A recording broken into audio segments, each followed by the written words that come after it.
Rambling can either mean to go for a nice little walk, or it can mean to talk absolute rubbish. This podcast is both. Join me as I walk around the towns and cities and highways and byways and canals and rivers and hills and fields and forests of the northwest of England and further afield, all the while giving you rambling talk. Yes, y'all, everybody. Here we are once again for another little ramble, and it is Monday, the 1st of March 2021. The sun is shining and we have ever so slightly left Stockport. We are out of the borough of Stockport but still in the county of Greater Manchester. We are here at Castlefield by the lovely Bridgewater. Well, it's actually where the Bridgewater meets the Rochdale Canal, and we're going to have a lovely little walk down to Sale today, about 5.5 miles, 6 miles roughly. But the most important thing is I've got my first guest with me here today. My very, very, very good friend, writer, improviser, and what other things do you do, Sean? Drinker. Drinker. Yes, we're all drinking far too much during lockdown. Most important thing is one of my best mates, Sean Mason. Hello. How the devil are you doing, mate? I'm good. It's Which way, sorry? we're gonna go past these people. We'll let these people pass. Yeah, and let's go take a left. So this route was actually your idea, wasn't it, mate? It was, because I'm inherently lazy and I didn't want to go too far from my house. Fair enough, man, fair enough. But yeah, basically this is the first time I've podcasted with Sean, I'll be honest. We've done many other things together. We met at university studying media and performance. So we've done plenty of other things before, but this is the first time we've ever podcasted together. It is. It is. And how's your local history knowledge? Poor. Right, yeah, good job. I've done a little bit of research then. But basically, we are walking along the Bridgewater Canal today. And do you know when the Bridgewater Canal was opened? Have a guess. If you had to guess when the Bridgewater Canal was opened. 1852. Oh, you're about 90 years out. 90 years out. 90 years out. It was actually opened in 1761 by Francis Egerton, who is the 3rd Duke of Bridgewater, hence the name. And it was originally opened to transport coal from Worsley to Manchester, because he owned the collieries up there, and it's basically so he could transport coal to all the industry, the burgeoning industry in Manchester. Yes, I figured it was a coal-related canal. Mm-hmm. And if you had to guess on the length of the canal, or where it runs to and from, I reckon you might know that. I mean, length isn't all that matters. But well, I can tell you this is the start of it. Where we are now is the start of it at Castlefield. Where do you reckon it runs to? Do you know where it runs to? And yeah, I'm going to reckon it goes at least as far as maybe Warrington or Runcorn. You've got it. No, you've got it, mate. It runs to Runcorn. And it has little bits that splinter off to Lee as well. But yeah, it runs all the way to Runcorn even. And many people call it Britain's first true canal, because it was the first ever canal which did not follow an existing waterway. Well, that's okay. Well, that's the thing. Like, Manchester likes to be first for a lot of things. Hell yeah. I mean, at this point, for a little bit, it does echo the Irwell. Mm-hmm. So the Irwell is about 300, 400 metres that way. That way, it's a podcast, mate. They can't see which way you're pointing. To my right. As we head, what? Do you know what? Wait. Well, we're heading west, I assume, because we're heading towards Cheshire. Compass app. We are heading west. Yeah. Well done, mate. So we're heading west. So on my right is the Irwell. Do we pass? So this is something that I've researched on here. Do we pass the Barton Aquaduct on this walk? I hope we do, because I've done a lot of research on it. I can't tell you. You can't tell us, or is that secret, or you don't know? That's because I don't know. That's because you don't know. Well, fair enough, mate. Fair enough. And something I actually found out only this morning while doing the research, and I don't know if everybody knew this or not. It feels like it was something that I should have known, but with your admitted knowledge on canals and stuff not as high as I might have thought, do you know why a tow path is called a tow? It's because shower horses used to tow the boats. I mean, I know about canals in general, but not like specific canals. Well, all right, because I wasn't too sure whether I was a thick bastard for not knowing that. It turns out you did already know that. I was like, oh yeah, makes total sense, because I was like, opened in 1761, and I just accepted the fact that it opened in 1761, like, but there was no industry, there was nothing powered by anything in 1761. And I don't know, I just accepted that there were canal boats going along, but didn't consider how they were moving. No, well, the thing that always gets me is then towpaths quite often don't go into tunnels, or certainly not long ones. So I think they had to use basically hands and poles. Yes. I mean, that's where barge pole came from. Barge poles. That's why barge poles are a thing. See, I'm learning so much today. I do love walking the canals, to be perfectly honest. I do it quite a lot around my way, around Marple and areas like that. There's not that many boats around here. There was some obviously in Castlefield Basin, is it called? Castlefield Basin. A lot of those are kind of just permanently moored there, really. Right. Occasionally I'll see a couple come in. The water taxi would normally run along here. Oh, there's a current water taxi? There's a water taxi that takes you to the Trafford Centre. But I have no idea. There's no point at the moment. And I wanted to do it once, kind of on a whim. I thought quite nice, but it's actually really expensive. And now there's a tram, so.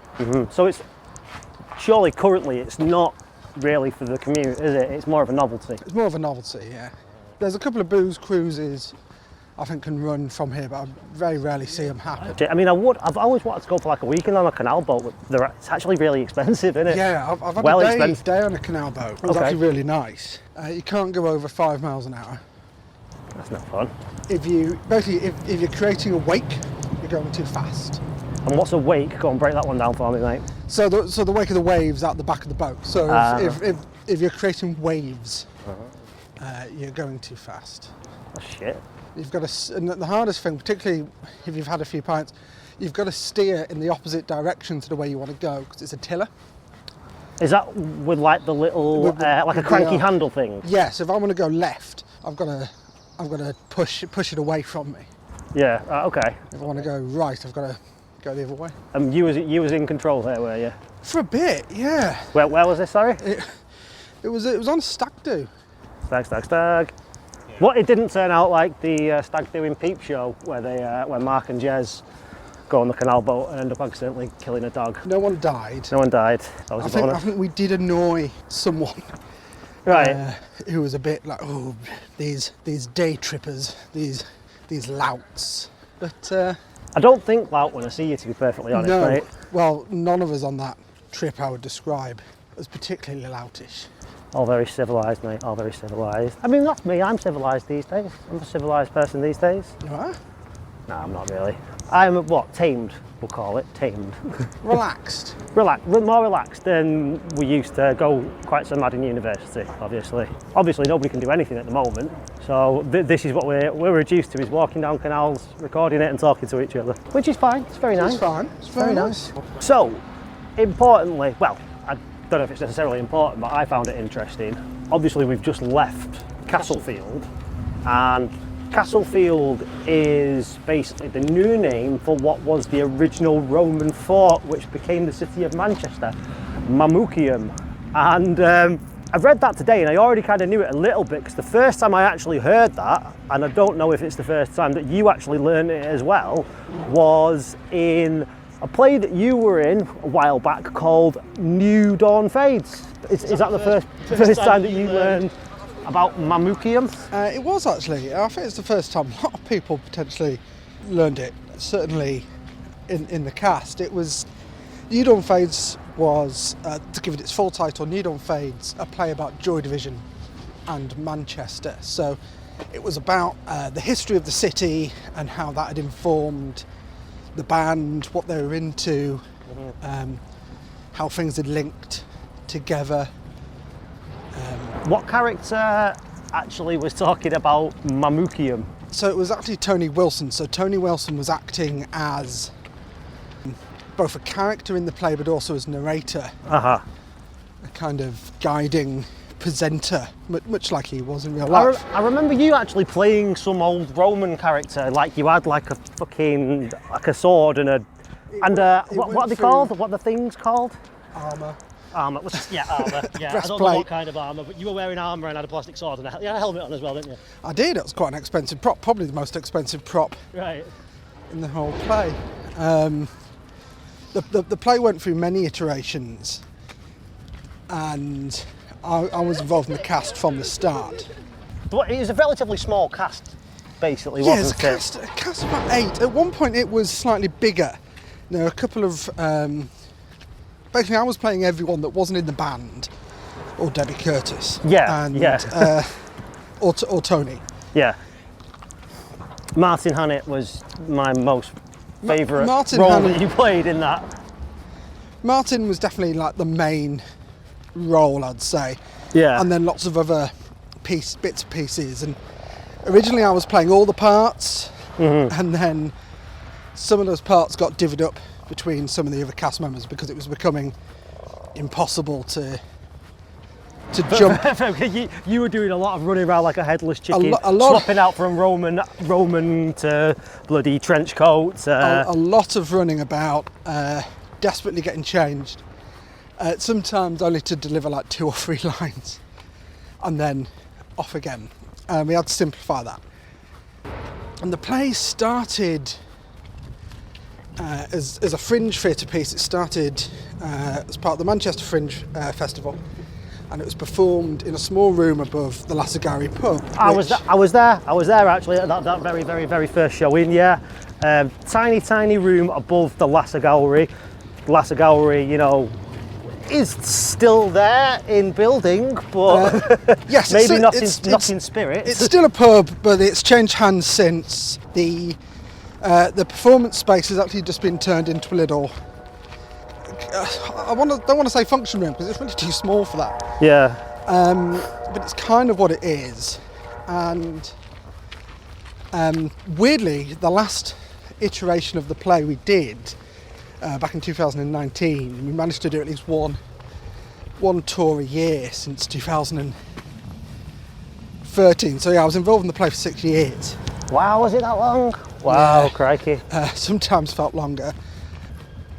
So the last iteration, which at that point there was only 2 cast members who'd been in the very first production, and that was me and Giles, who played Rob Gretton, actually.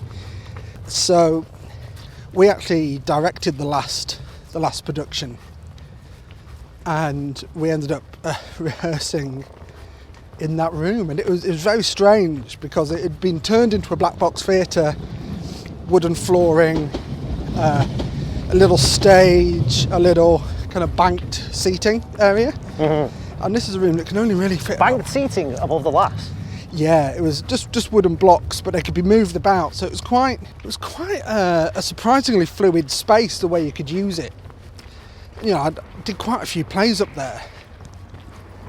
But now the pub is owned by Green King, and Manchester has lost one of its great small fringe theatre spaces. It has. Basically, I mean, you're in some place to sort of discuss the Manchester fringe scene. You've been heavily involved in the Manchester fringe scene for the past 6-7 years, really, haven't you? Really? Yeah, there was. But do you reckon? Sorry to cut you off there, mate. But like, do you reckon we're going to see a fuckload more places shutting? Because I do. Like Gorilla, like it's not a fringe theatre venue, but like live music venues like Gorilla's gone. The British or the Deaf Institute's gone. I think some of those places managed to be saved, but then what happened since as we went back into lockdown, who knows? Honestly, I don't know. There's some places I think will weather the storm and will come out the other side fine. 53-2, which is a great fringe venue, had just moved, and they were meant to relaunch last year. That's all just been put on pause. The King's Arms, I think, will be fine, which is another great pub and theatre venue. But there are other spaces that I do worry about, and I do hope they come through. I'm part of an improv comedy group, and last year, like a lot of us, we had really big plans for last year. We do regular shows at the Waterside, which is where this walk is going to wrap up, basically. And we were hoping to start at 2 new venues in the city centre. And one of them we're still very hopeful for. The other one has kind of been radio silence. So right. So maybe they're in financial difficulty. It's entirely who knows is the answer. We're hoping now. You know, I see you talking very carefully there. You're not going to tell us which venue. No, I'm going to. You're going to exercise some diplomacy there, maybe. Well, I also don't want to say for definite one way or the other and then find out that they're fine. They've just been ignoring you, mate. They've just been ignoring me, and I think that's rude. Well, yeah. Clearly, it's made me laugh for some reason. Well, it has been the blessing and the curse of lockdown. Was our improv group. We do shows, we do workshops, and various other related events, but we don't actually own our own space. So when it came to the first lockdown, it's kind of a blessing because we weren't worrying about building costs and rent, all of the associated insurance that comes with that. And we weren't just looking at money just disappear. We could just go online, and we started doing shows online, and we kept them free because we wanted people just to have something they could watch, particularly our family-friendly shows, something to keep everyone entertained. But there was an option to donate if you wanted, which has been great, and people have been really generous. We've had loads of support, you know, however people can afford to do so. We never pressure anyone into it. It's just, hey, if you can afford to do this, cool. If you just needed some light relief and a bit of a laugh, well, we're here for that as well. So what kind of light relief are you providing there? It's a family-friendly show. Family-friendly show, mate. So. I couldn't resist making a shit wanking joke. I just couldn't. It's very much in my nature. But no, you very much embraced the online thing now, and you know, pretty much quite early into the first lockdown, you started doing them, didn't you? And you've done basically a couple of weeks for over 12 months now, haven't you? We have done nearly 150 online shows. Right, really, yeah. Which is kind of crazy, really, because like I say, we don't have our own space, so we're booked in where we're booked in. We'd normally do around 20 live shows a year, not including the Edinburgh Fringe, where you do about 40, and you know, of other bookings and the like. But it has been kind of this kind of mad. We've got people now who have joined the group. Either just as lockdown was starting or not long after. A couple of people who've only ever done online shows with us because of these circumstances, who have now done more shows than some of the people who've been with the troupe for years. Wow. I mean, before you go any more into that, I suppose for those who don't know, like, just tell us exactly what Comedysportz is and what you do, the main things that you do. But mainly the main premise of what a Comedysportz show is, I suppose. Yeah, so Comedysportz is an improvised show.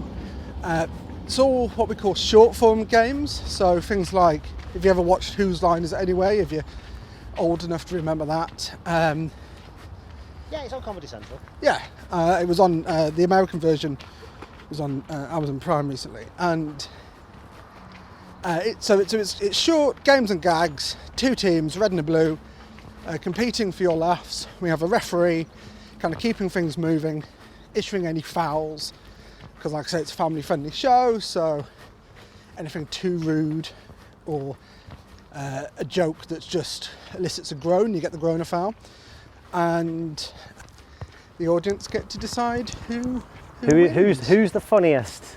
Yeah, and it's just a really fun show. I mean, it's family friendly, which means it's a clean show. Anyone can come along and watch it, but it's not like a kid. It's not a kid show. It's just a show that everyone's going to enjoy. How long have you been doing it now?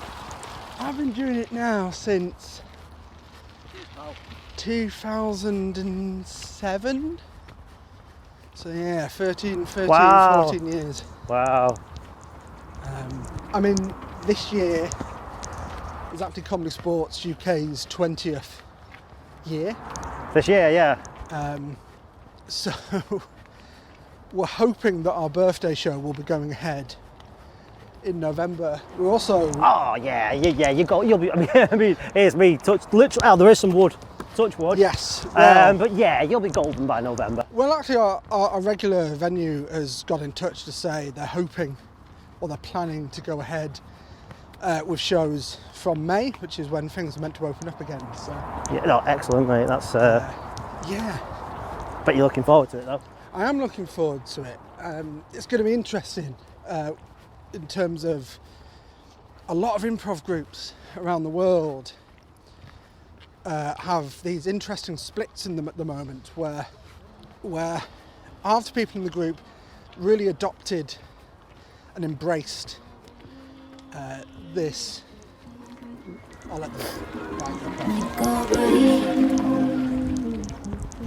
I'm into that actually. I've done that. Sorry, just two lads cycle past. They've literally got like massive speakers in their pockets. But yeah, I'm into that. I've done that before actually. It's just like having a car radio. Yeah. It doesn't bother you too much, and then you're gone. You know, if you don't like the music, they'll be gone in a minute because they're cycling twice as fast as you're walking. Just thought I'd comment on that. Right. What was I saying? November. November, yes. So we're hoping that live shows can start again in May, and we're going to have this really interesting moment where, like I said, there's half of us have really embraced online and just gone for it, and we'll have picked up a load of bad habits because improv relies on a lot of eye lines and eye contact and connection like that, and online doesn't always allow for that. So we've got to relearn to be in the room with each other. And then we've got people who Haven't actually done in person. Haven't done the online thing because it just wasn't for them. But there are a lot of people who, like you say, or a couple of people who have joined the troupe and have, done shitloads of these, Zoom video type ones, but haven't actually done in-person improv. Yeah, which is going to be. I mean, they have done a bit. Like, it wasn't like they've never done any. They've just never done any of our live shows. Yeah. And we'll see. We'll see what happens. There's actually fish in here. Yeah, you'll start to see them the next couple of months. So when it was the first lockdown, me and my partner came down the canal quite a lot until more people started. So everyone cottoned on. Yeah, and then exercising. It was too busy and not enough distance. It's not too bad today. But yeah, we noticed, there's fish over back at Castlefield, the basin where we kind of started. A lot of them spawn around there, so you'll see a lot of the smaller ones. But there's some I've seen, like the size of them forearm. They get pretty big in this canal, I mean, I don't know if I'd eat one, like. Oh no, I'm not eating anything out of the canal. But yeah, no, there's some pretty big bastards in there. Do you know what fish they are? Big? Big ones. I want to find out. I want to say trout. They look trouty. God, we could Google whilst we're going. This is a thing that people do during podcasts. It happens all the time. Just that I'm being my own producer here. So fish in the... You reckon the trout, yeah? I think so. Fish in the Bridgewater Canal. They were Various big. species, including rudd, roach, carp, perch, bream, tench and pike. So none of those are really edible anyway. None of those are trout. Carp then. Well, look, carp is edible. I mean, you wouldn't want to eat. You wouldn't want to eat a carp out of that scummy water there. Like, as I look at the fine skin of oil and crap that just glistens in the light. No, it's not particularly. Not many appealing. people. I mean, people in this country don't really eat carp. It's an incredibly fatty fish, and like I've never had it myself, but it's actually a traditional Polish dish that you eat on Christmas Eve. As part of the you eat 12 dishes on Christmas Eve in Poland. That's the actual main celebration day, is Christmas Eve. I eat 12 dishes, none of them containing meat though. I think I'm getting this right, I'll have to double check with my mum, but yeah, 12 dishes, none of them containing meat. We do have fish, and it's something to represent the 12 apostles or something like that. No, not the 12 days. 12 days. 12 days of Christmas. Which are the 12 days of Christmas then? From when to when? Up to the 20, so would that be from the 13th to the 25th? Well, I'm trying to remember the last time my true love gave me a partridge in a pear tree. Yeah. And when they finished with whatever comes last. Oh, where am I going? That's something I never even ever questioned. Which days are the 12 days? Well, it's all about 12th night, so there's a cut-off point after Christmas, Right. which I think is in, like the first weekend of January is when you have to take your decorations down. Right. Or it's bad luck or whatever the superstition is. Because I Yeah. like to mix me pagan and Judeo-Christian. I mean, you are guessing right now anyway. I'm absolutely guessing. I've Googled it, mate. That's what Google's for. The 12 days of Christmas is the period in Christian theology that marks the span between the birth of Christ and the coming of the Magi, the three wise men. Aha. It begins on the 25th of December and runs through to January 6th. Epiphany. Yeah, so that sounds about right, yeah. No, you got that mainly right, mate. I mean, I say that sounds about right. Obviously, you've just Googled it. So, I mean, so it's as right as that's the correct. it's as right as www.thevox.com is, but that's what we're going on right now. Oh, we're passing Old Trafford now, aren't we? We're passing Old Trafford. We are the two least qualified people to talk about anything football related. I have been to see. I did go to see a game at Old Trafford. Oh yeah. When you was what? How old? 12. All right. Okay. And you went with who? I went with my aunt's fella at the time. And I took a little gingerbread man with me. Right. That was my snack. I don't remember much about the game, to be honest. I remember it just being quite intimidating. At 12. At 12, yeah, because I think it's the biggest crowd I'd ever been in. Yeah. I think the biggest kind of rowdiest crowd. You know, they'd all have Yeah. Were you in the Stretford end? Oh, you don't know. I have no idea. Right. I was in an end. You were in an end with loads of big men. Big You smell the beer. who were really into football. And I kind of was into football when I was a kid. Yeah. I was kind of into United because everyone was. But was everyone? Because you're from Cheshire. near Northwich. Yeah. Originally. So pretty Were much, the majority of people around there United fans then? I think Northwich is kind of halfway between Manchester and And Liverpool. Yeah. So it was a fairly even split, but I only really remember people talking about United. Yeah. And I remember being very upset when England lost. I think it was Euro 98, 96, whichever one. It went to penalties and it was pretty close, and then we lost it. The one where Gareth Southgate missed? Yes. Yeah. Even I remember that. I was certainly under the water. It's actually pretty clear there. It's actually relatively clear here, just near Old Trafford, believe it or not. Yeah. I mean, I can see the silt and all the crap that's piled up. You can see how interested in football Sean is. He's distracted by fish. Immediately wants to talk about something. Do you remember who they played? Another football team. So no. I want to say it was Germany or something like that. Someone listening to this will probably Manchester shout United out. played Germany. No, so I was still talking about England. No. When you went to go see United, do you remember who they played? All I remember about that day, other than my gingerbread man that I ate, was on the way there'd been a car crash. Oh shit. Yeah, it was quite a horrific car crash where a car had overturned and everyone was rubbernecking. Because to be fair, it was a really impressive car crash. If impressive is the correct If adjective. impressive is, yeah, I mean, definitely. I suppose technically, have been injured. yeah, impressive. I mean, it's impressive in the fact that impressive isn't the right word when you think about it, really, is it? I mean, a car had flipped up onto its roof and was facing the wrong way. But they didn't intend to do that though, so I don't think it counts as impressive. It was maybe spectacular. I mean, as much as loaded as spectacular. Okay, spectacular is it? Yeah. Oh, okay. I mean, I'm just being an anal grammar Nazi now, but when I was just thinking about the word and what the word actually means. I accept your semantic pedantry. Thank you. I'm smiling. You made me happy now. Sorry, mate. Go on. What? So the car had actually flipped up and landed on its roof? Yeah. And the car was intact? Well, yes. To a fashion. Yes, it had crumpled in places, but yeah, it was pretty impressive. Wow. So spectacular. Wow, no, that's. So that's all I really remember about that. But you say you was 12 years old, so you're talking over 20 years ago. Yeah.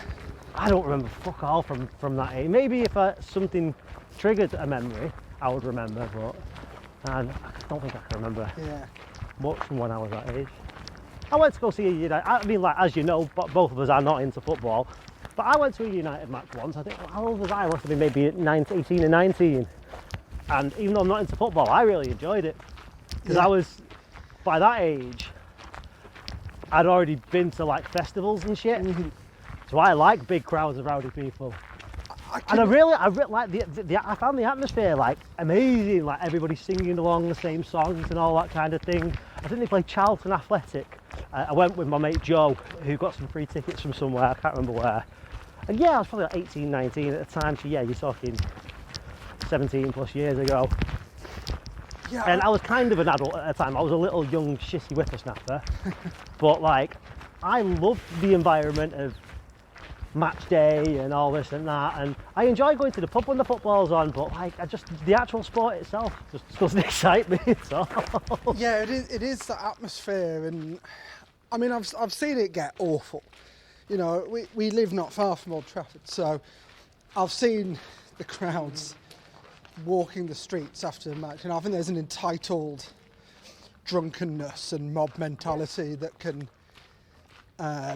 is one of the major turn-offs for me, is actually the fans. But at the same time, the fans, I've seen the positive side and gone, oh, I get it. You know, I do like being in a pub. I think that's why I only really watch England games, because pretty much everyone's going to be there for the same reason and no one's really going to start anything.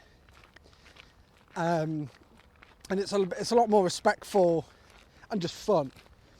I remember getting back from, I'd just done a trip to America with my improv group and come back, and that morning, having had maybe 2 hours sleep, gone to do an acting job in the morning, and as I left I went, it was a lovely day like this, and I was quite tired and I had to walk home. So I got an ice cream, treated myself to an ice cream. And then the bloke was talking so infectiously about the match tonight that I went, I'm going to watch it, actually. Yeah, just because you could see the real joy in his eyes. Yeah, he was waiting for his end of his working day. Yeah, and it was fun. It was actually quite nice, particularly because I was exhausted. I had to watch something that I could just kind of just let wash over me for 90 minutes. Yeah. So did you sit at home and watch that just on your own then? Yes. And then a couple of days later I was in a pub with some mates and we watched the game. I think football, like I say, is great. I like speaking like this as an outsider because I'm sure pretty much everybody that's going to listen to this will be at least into football a little bit, I reckon. and going, no, it's not like that. No, I think I analogize football to religion. I think they can bring out both the best and worst in people. Well, and anything that requires that level of dedication. Well, blind faith and following. Yeah, but it's also true of like comic books and fandoms. So anything that inspires a sense of community. Yes. Can be a real positive in someone's life. Yes. But there's always the risk that there's going to be the rotten apples in the it's batch. just the fact that football is the most followed sport in the world that I suppose it's a lot easier to focus on the negative aspects. Yes. Because it gets media, because it gets coverage in the mainstream media. Absolutely. Yeah. I mean, hooliganism's down, isn't it? I think. Well, it has to be because we can't go. Because we can't go. I do remember last year, like one of the first Millwall games, and there was a load of racist chants because. Unfortunately, Millwall are very well known for it. Yeah. It's like I don't know much about football, but I do know that. Yeah. But there's like I say, there are toxic groups within all things. Because I was thinking about this last year. Like, I'm not a religious person. I went to church for a bit when I was a kid, largely because my grandparents on the dad's side wanted us to. So we went.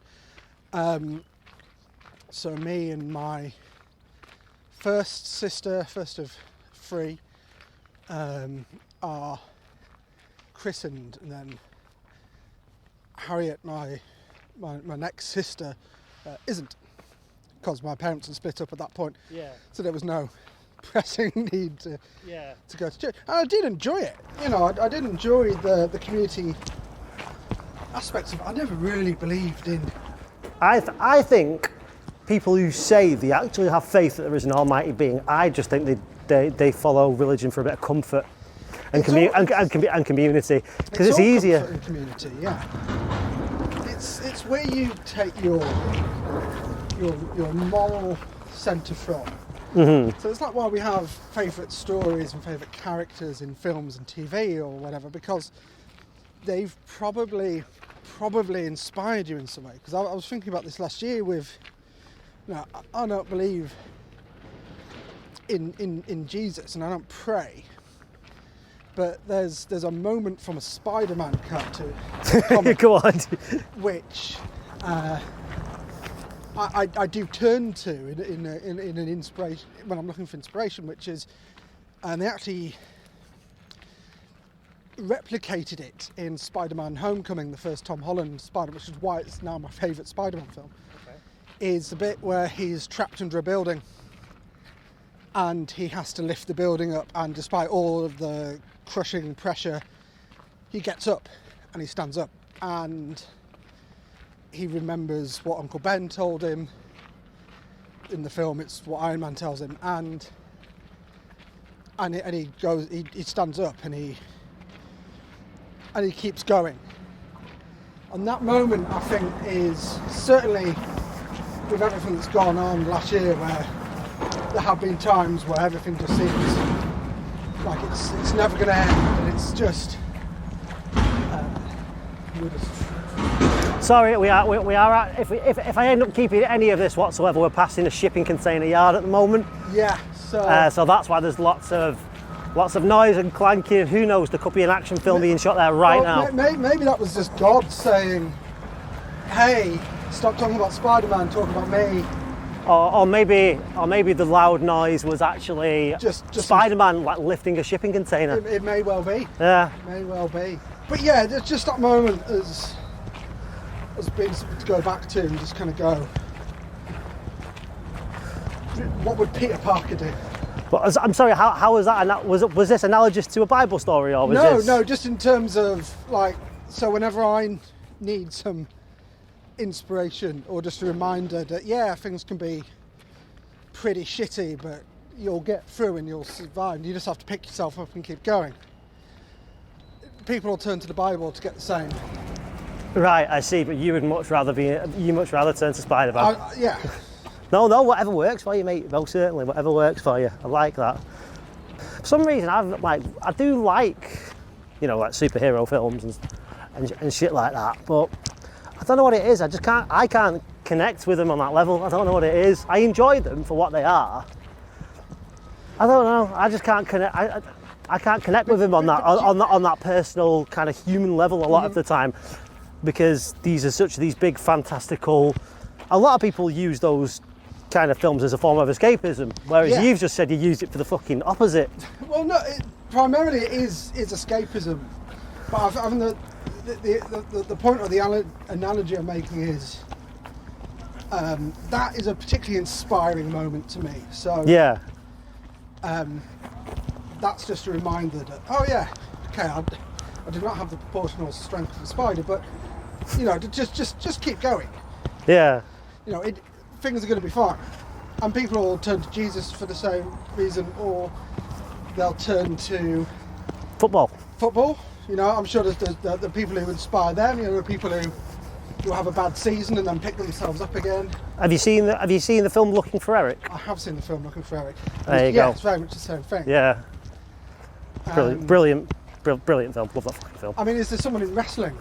I feel that would be your. Oh, from a character standpoint.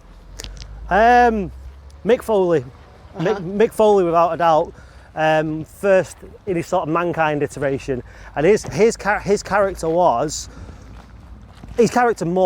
basically, but what his character came to become was somebody who always came back, and this was somebody that would take a real physical beating, like a real hard physical beating. You must have seen the Hell in the Cell, or at least seen clips of the Hell in a Cell where he gets thrown off the top of the cell. And yes, I've seen that clip. Basically, he was well known as somebody who would take a very hard physical beating. Yeah. And somebody who just did not stay down. Basically, somebody who did not stay down. And through reading his books as well, like Mick Foley, the person who played the character, if you like. And all the shit he went through to get to that point in his career, like all the, hard roads travelled and not getting paid any money and physically taking an absolute kicking, and in the end, he won. He got the WWF at the time championship, and I take a lot of inspiration from that because he's somebody who never gave up on his dream. And wrestled in his way. Like a lot of people called him a glorified stuntman, this and that. Yeah. You're not a wrestler, you don't know the technical holds in this. You just get your ass kicked and you're good at getting battered. That was it. I don't know, I kind of took a lot of inspiration from that. I don't know why, in a kind of sick way. Well, it's because it's the storyline you're taking from. So it's not the physical act of having the shit kicked out of you. Yeah. It's the getting up again. Yeah, I suppose so. And it's not giving up on your dream and your aspiration. So yeah, Mick Foley is your Spider-Man. Or my Jesus. Or my Eric Cantona. Whatever you want it to be. And not necessarily as deep as spiritual as that, but everyone has the thing and that community that they latch on to. That's true. There you go, we're just focusing on the positive mainly. I like that. We'll ignore the negative. We don't need the negativity in our lives. Yeah. Mind if I drop one or two more facts on you again, mate? You may indeed. I've fucking done my research. I may as well. Before you do, let me just point out that we just had a really in-depth, thoughtful discussion about the artistic merits of blowjob graffiti, defacing other graffiti, and it got quite academic and deep. Meaningful, discovered a lot of truths. Then I found out my mic wasn't working, so I don't think we recorded any of it. Okay, well we'll rewind. Just as we were passing Stretford Marina, we went under another bridge, and there's quite a lot around most parts of Manchester, to be honest, from where we are to where I live in Stockport, anywhere that there's a surface and not many people watching, basically. There's a lot of quite good graffiti art around. There's a really nice piece which covered an entire wall, and it had Odie from Garfield, wasn't it? Yep. And it was a really well done piece of cartoon graffiti art. And I was asking Sean's opinion on it, and What was your opinion on the graffiti we were looking at? Well, I thought it was very good, and we were just talking about how there's a lot of really expressive, meaningful graffiti, particularly along the canals in Manchester. Lots of good walls and tunnels to paint on, and then we were talking about the no deal, no Brexit, suck my balls. And then it just said BJ and then like 2,000 hours. Yeah, or 20 quid, wasn't sure. No, it was 2 0, then 2 dots, and then another 2 zeros. Yeah, that's definitely, yeah. So that's basically, that's more of an advert, if anything. Yeah. Yeah, like Free Cycle. Yeah. Yeah. Exactly like Free Cycle. Or Facebook Marketplace. There you go. And, there you go. But it's all vandalism though, that's my point. Whether you're doing this lovely, nice piece of like cartoon graffiti art, which probably took them all evening, or whether you're just scrolling the word wanker, it's all vandalism, really, isn't it? On a purely legal term, yes. Yeah. And then we were talking about, well, if you have the original art, is the thing on top of it vandalism? And then... Yeah. Because I love all the big graffiti art, but from the point of view of the law, it is all vandalism. But some of it looks nice and some of it doesn't. Ah, you bastard! I just punched the thorn. Quite a big one as well. I'm fine. I'm not bleeding. Yeah, and then it got quite in depth about artistic expression and.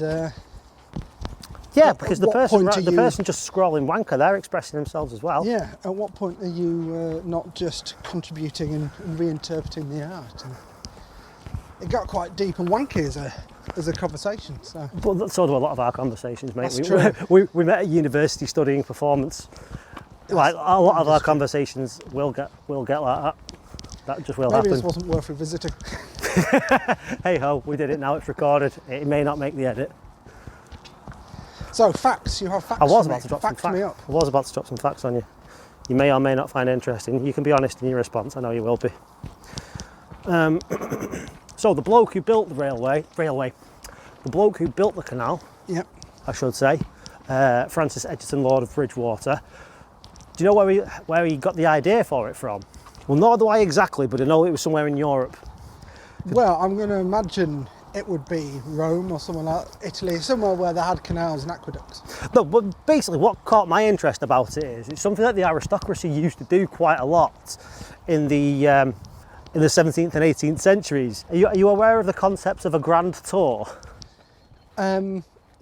Beyond The television show. The television show and the bike race. Has its original connotations back in aristocracy. So it's what rich people used to do is they used to basically get on a boat at Dover, go over to Belgium or France and then travel all over Europe.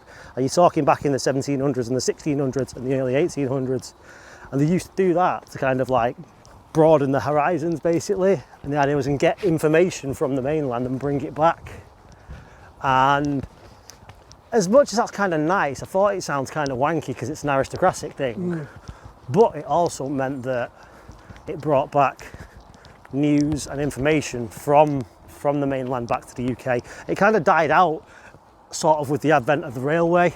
Well, it's interesting that it's started as an aristocratical. Oh, that's not a word. Aristocratic. That's the word. Yeah. I've not had to do words properly for a long time. Finger me, Bob.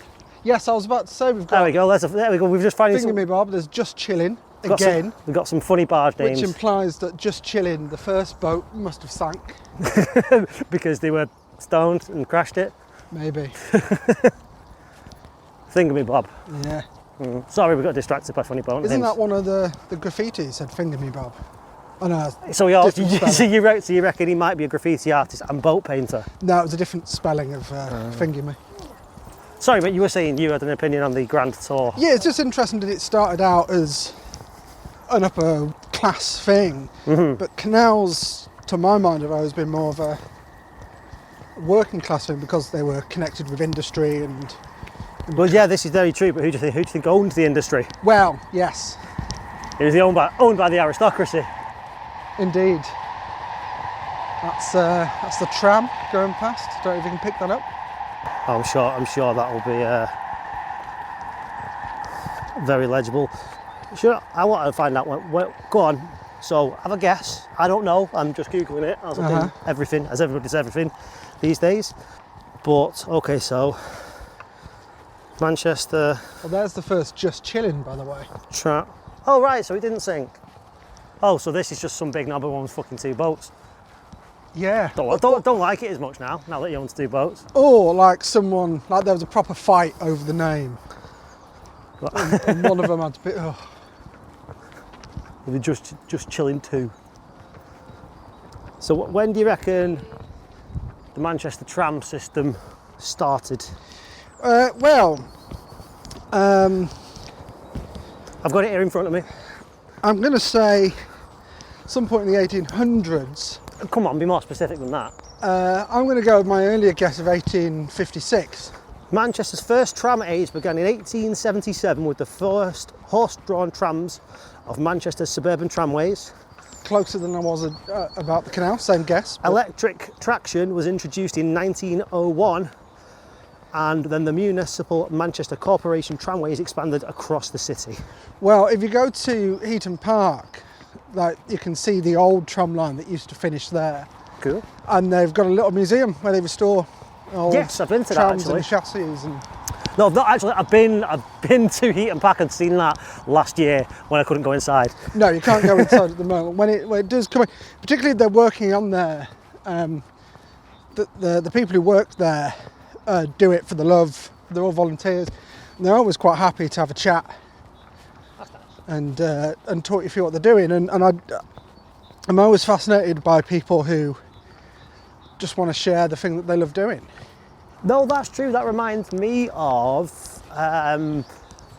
God, so it was the last sunny holiday I went on, so I think that was 2018 or 2019. We went to Greece anyway, mainland Greece. Yeah. And as is my way, I don't like picking sort of popular kind of tourist destinations that most English people go to. It was a tourist destination, but it was mainly frequented by Polish people, Russian people, Croats. Okay. So like there was hardly anyone there English. But it was a little town called Leptokaria, which is on the coast in Greece, just not too far at all from Mount Olympus. That was one of the reasons I went, because we wanted to walk up, or at least partially walk up Mount Olympus. But there was like a bloke who ran a geology museum there in the town, and we're out of season as well, so there's hardly any bugger around.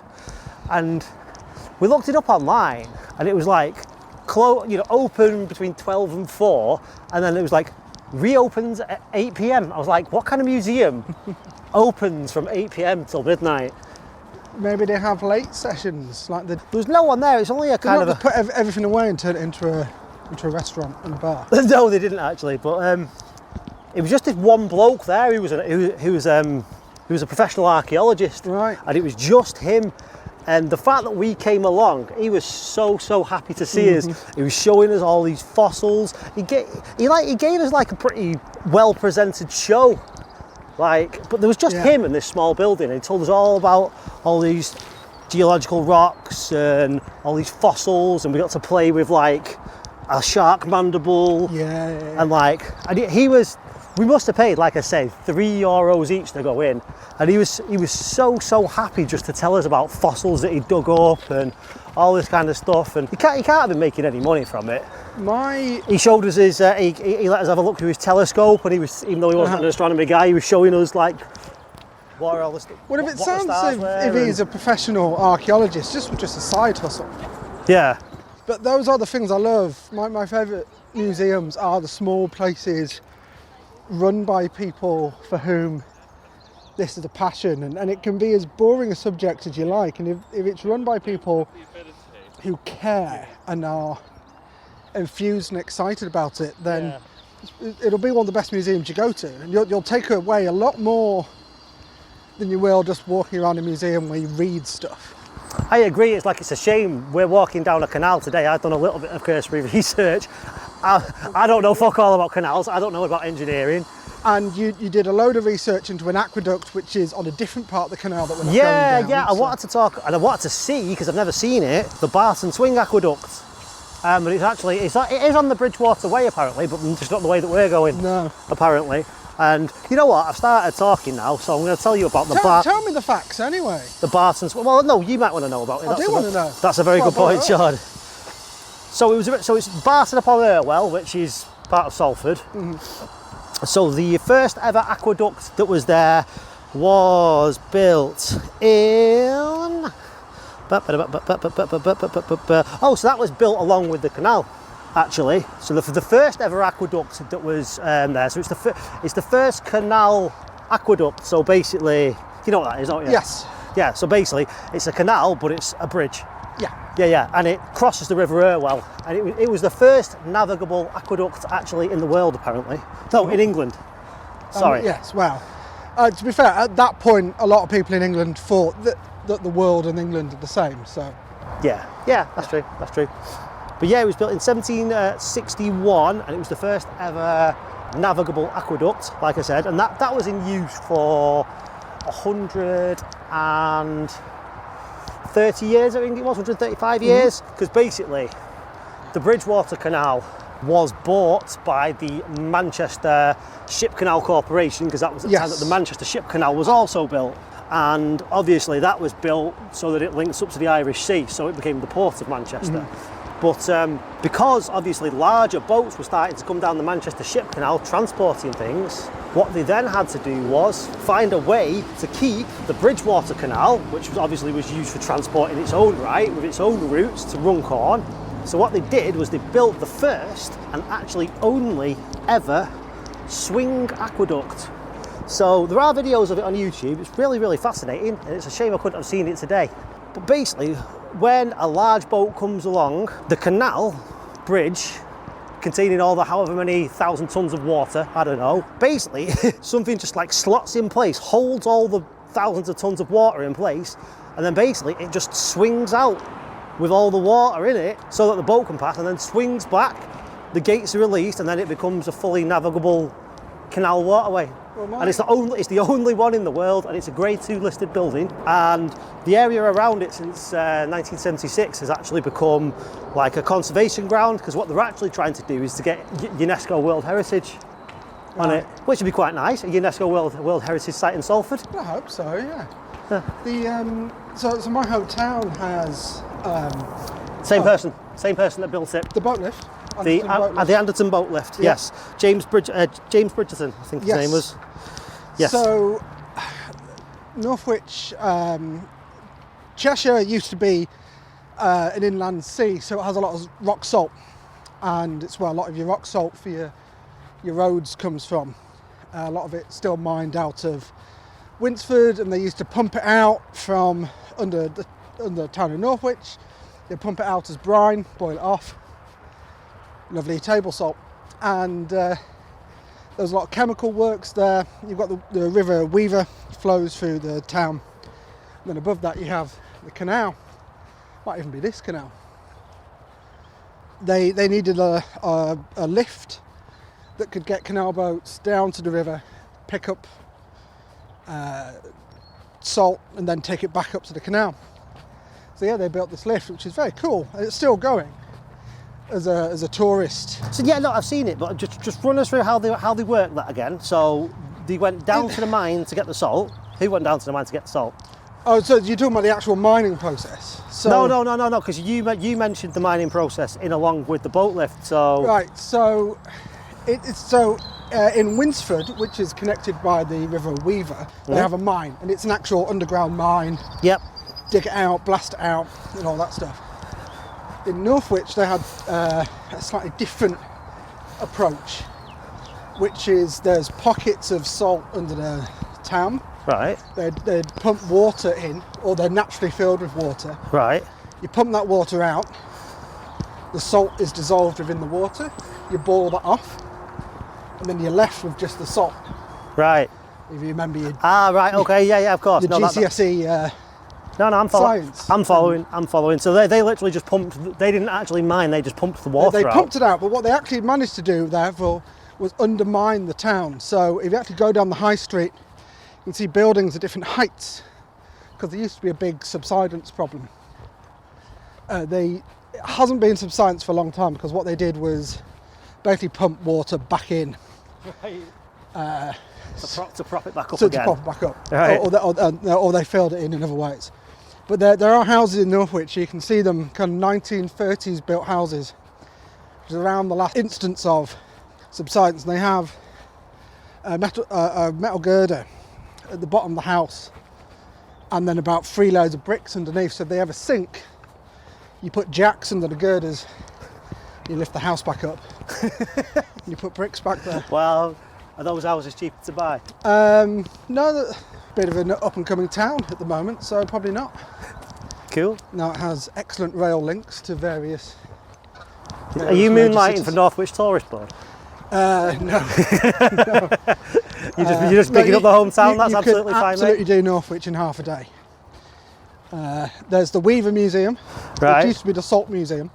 Now it's just a general Weaver Museum. Okay. Lion Salt Works, which is where they used to pan and boil off the salt. And then the Anderton Boat Lift, which, like your thing, they'd sluice off the water, they'd lower down the whole thing, and then they bring it up. And if you're really into your boat lifts, or just technological things, someone had to figure that out. Yeah. The Falkirk Canal in Scotland, there's the Falkirk Wheel, which is a boat lift, but what they have is they have 2 troughs. And they're both filled with water, and it just rotates. Wow. So the bottom level becomes the top level, Right. and vice versa. They just rotate it, and it's water powered. So they just take water from the canal, re-divert it into the wheel, and then the weight changes. Yeah. And it just slowly. That is cool. Yeah, it's actually really, really impressive piece of Engineering. Wow, amazing. And you know, if you're suitably enthused about something boring, it's Well, no, it's not. fascinating. Like you said before, anything can be boring or interesting depending on who's telling you. yeah. And some of my favourite museum experiences. So I went to the Kurt Vonnegut Museum in Indianapolis. Kurt Vonnegut is one of my favourite writers.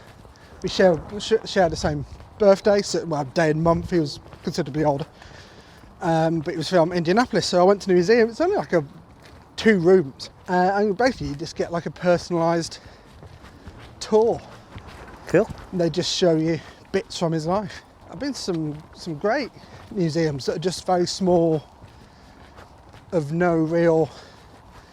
You know, they've picked a small thing and they've really focused in on it. I'm all about small ship museums. I'm from Stockport. Like, have you been to the Hat Museum? I've not been to the Hat Museum yet, but It's- it has long been on my list. It's not that impressive. No, well, what I've found is, like, I've been to the Pen Museum in Birmingham, I've been to the Pencil Museum in. There's a I knew Keswick. there was a pencil museum. That's in Keswick. Yes.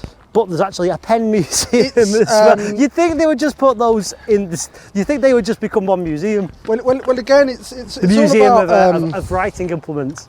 it's all about the local industry. So I Right. feel like in Cumbria, it was the lead that goes into pencils, a lot of it was produced in the area. All right, okay. And the Pen Museum in Birmingham was a factory that used to, I think it still does make, fountain pen nibs.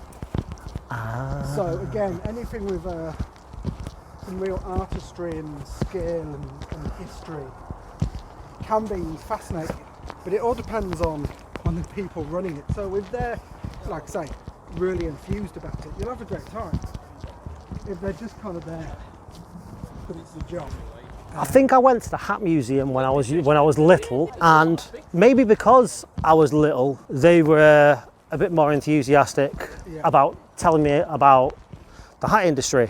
And I remember learning quite a few things there that, are still sort of like pub facts that I say today, like the mad, they'd say mad as a hatter. I'm pretty sure I learnt that there, which they say came from inhaling mercury. Right, yeah. Which, yeah. So obviously, hat industry. I can't remember what it was used for. What was it used for in hat industry? Oh, I've gone off topic slightly, but there's no beavers left in Stockport because they used beaver pelts For the hats. for the hats. Yeah, all from down the River Mersey. And I'm pretty sure they softened it in urine as well. It was softened in urine. Yeah, urine's used for quite a lot of things, actually. I mean, like I said, I don't know how much fact is in this, but most of my facts have only been half research. Well, that's where they're saying apparently, I believe piss poor comes from, isn't it? Oh. Because, no, sorry, no, not piss poor. That's probably an extension of that. I've not got a pot to piss in. Because apparently, like I say, not fully researched, but apparently people who were really hard up used to sell their piss to industry. Right. Because it was the ammonia was like used for like softening beaver pelts or whatever. Yeah, and I think it's used in leather.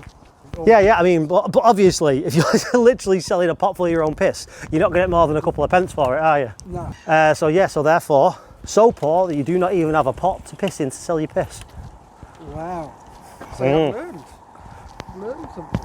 But yeah, sorry, so I went there when I was younger, and I remember it being a lot more impressive. And then I went a couple of years ago with my wife, and I couldn't even find a volunteer to tell me about anything.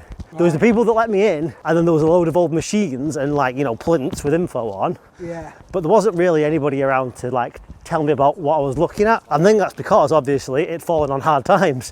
People weren't going, so therefore, you know, they probably couldn't employ somebody. You need that person, you need that kind of mad old bastard. Their whole life is been. Yeah. And probably, you know, either worked in that industry when it was an industry, or is the son of, or the daughter of. Yeah.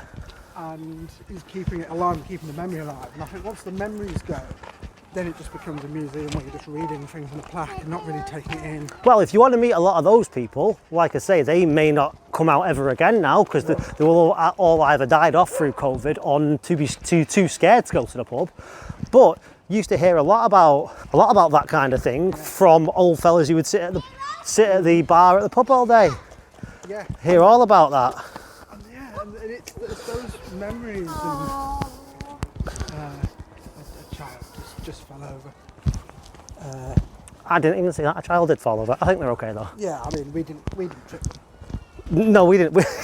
Yeah, it sounded very suspicious there, Yeah, Sean. we didn't. Like, it wasn't our fault.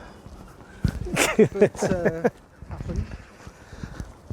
So just see if you hear like a thud in the recording. It's fine. The child is fine. We don't know. We're a good 50 metres away now. We've got things to do. Important things to do. The child wasn't on their own. She was with who I presume is mother. I'll presume. I would assume. Yeah. Parent or legal guardian. Yeah. What are you talking about? What are you termed shit museums, but they're not. Because actually they're the most interesting ones. Mm-hmm. They're the quirky ones. And also, though, I was talking about you could learn. I was talking about selling your own piss. That was a minute ago. No, I was talking about a lot of people who you would get those stories off.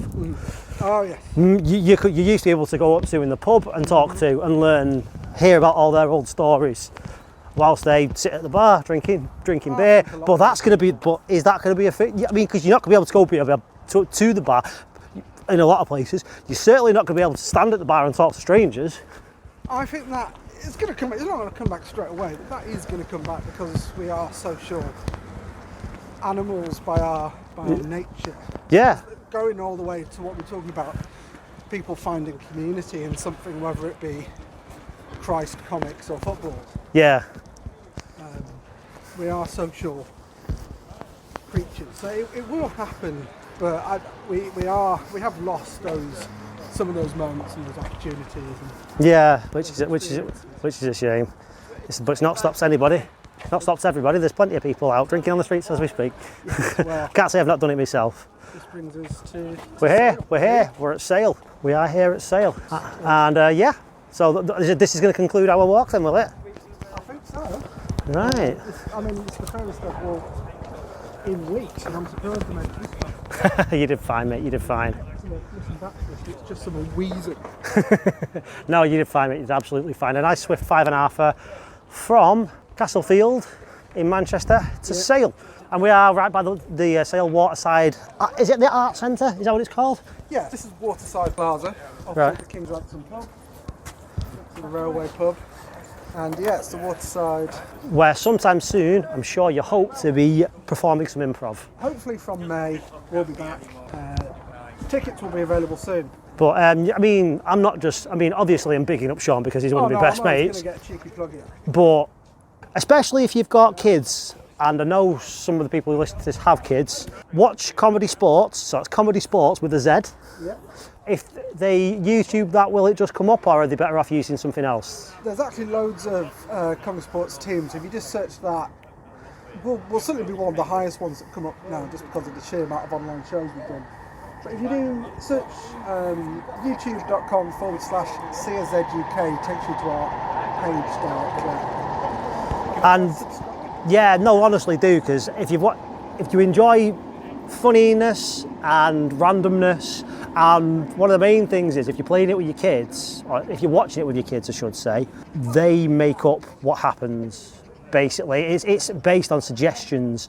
So if your kid wants to put in a suggestion, there's a good chance that suggestion will get used in a scene or a game. And it's funny for the adults as well. It's usually topical stuff as well a lot of the time as well. So yeah. Yeah, what surprised me about doing this is, and I know you wanted to wrap up, what surprised me is how interactive it's remained. And going back to how weird it's going to be when we go back to live, one of the benefits for us has been the amount of interaction we've had with the chat in a way that you wouldn't have with a live show. In a live theatre show, the lights are down, okay, it's quiet now, apart from when we come to you for suggestions or whatever. And it's still an interactive show, but it's interactive in a different way. But it'll be interesting if people come back being used to having more of a direct dialogue with us during a game even, than to go back to the old ways of theatre. I'm excited, I'm hopeful. I'm glad. It's nice to hear that you're hopeful, mate, and the fact that the sun's out and it's shining on this nice day can't help but make you feel positive. So we are trying to spread those positive vibes, and yeah, I'd like to hear from any of you really. I do have an Instagram now, so it's just at Rambling Talk on Instagram. If you'd like to engage with me in any way, I've only got a handful of pictures up at the moment, but I will. Did you take any pictures today, Sean? I did not take any. We'll take a couple now. And if you want to engage with me in any way, and you can find the podcast anywhere, really, Spotify, Pocket Cast. I don't actually think it's on iTunes. I'll have to have a look at my Anchor, which is another place you can find it, Anchor FM. But yeah, it's been a lovely walk today, and I will be back with another one very soon. Thanks very much.